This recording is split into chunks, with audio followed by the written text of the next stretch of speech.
Ay nak, happy birthday sa'yo. Wish ko lang, sana kung ano naman yung mga pangarap o goal mo sa buhay makamit mo. At sana stay strong lang kayo ng jowa mo.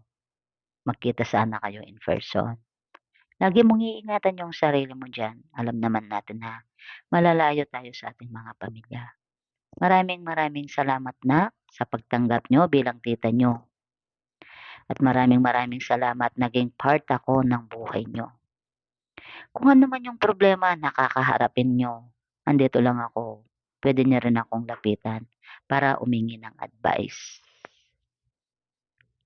Alam mo, ikaw yung tao na nakakatakot kalaban, lalo na pagdating sa Mami Aluina mo.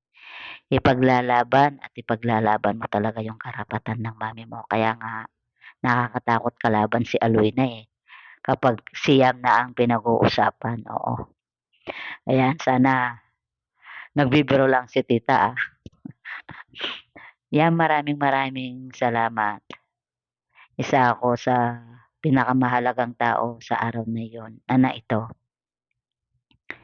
Muli, happy birthday sa iyo, nak. I love you. Ingat mo na yung sarili mo dyan.